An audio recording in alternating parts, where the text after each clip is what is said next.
نحمده ونصلي على رسول الكريم اما بعد فاعوذ بالله من الشيطان الرجيم بسم الله الرحمن الرحيم الذين إن مكناهم في الأرض أقاموا الصلاة وآتوا الزكاة وأمروا بالمعروف ونهوا عن المنكر ولله عاقبة الأمور۔ میرے بزرگوں، بھائیوں، دوستوں، بیٹوں، ماؤں، بہنوں اور بیٹیوں، السلام علیکم ورحمۃ اللہ وبرکاتہ۔ سورہ حج سے ایک آیت تلاوت کی ہے جس کا ترجمہ سب سے پہلے میں آپ کو سناتا ہوں کہ الذین ان مکناہم فی الارض،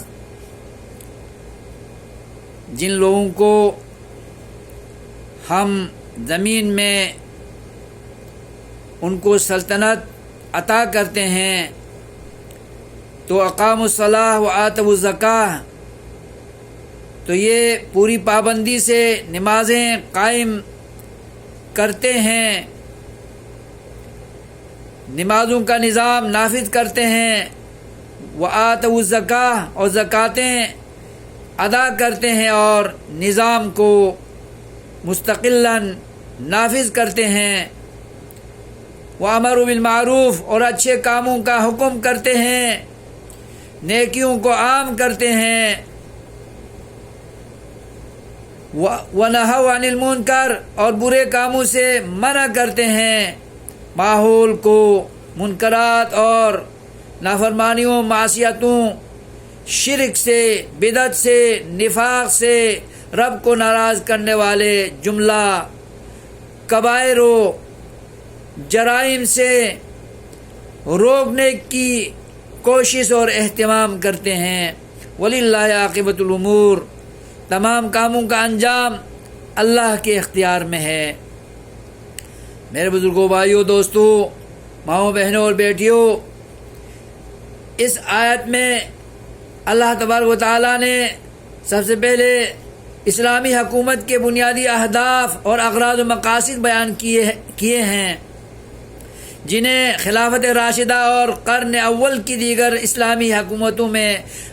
بروئے کار لایا گیا، اور انہوں نے اپنی ترجیحات میں ان کو سرفہرست رکھا، تو ان کی بدولت ان حکومتوں میں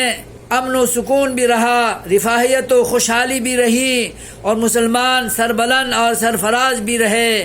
آج بھی سعودی عرب کی حکومت میں بحمداللہ ان چیزوں کا اہتمام ہے، تو اس کی برکت سے وہ اب بھی امن و خوشحالی کے اعتبار سے دنیا کی بہترین اور مثالی مملکت ہے۔ آج کل اسلامی ملکوں میں فلاحی مملکت کے قیام کا بڑا غلغلہ اور شور ہے، اور ہر آنے والا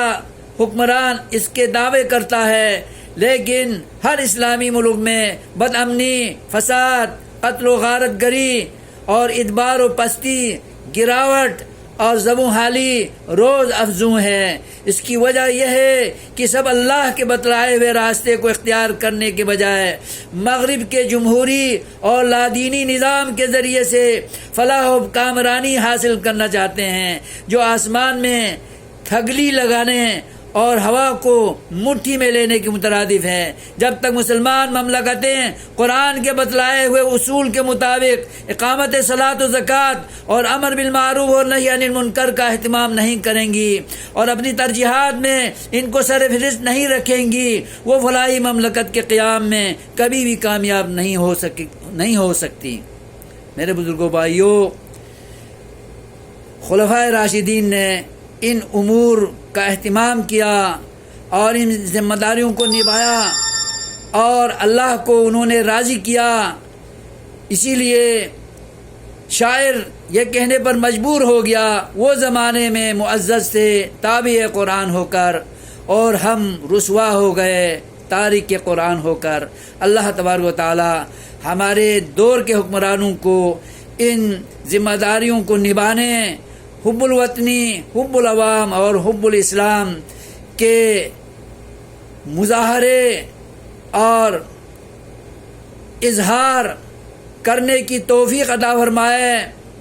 اور عوامی بہبود اور فلاح کے کام کر کے اور دینی ذمہ داریوں کو، حکمرانوں کی ذمہ داریوں کو اللہ اور رسول کے حکم کے مطابق ادا کرنے، نافذ کرنے، چلانے اور فروغ دینے اور ان کا چرچا کرنے، ان کو برپا کرنے کی توفیق خیر عطا فرمائے۔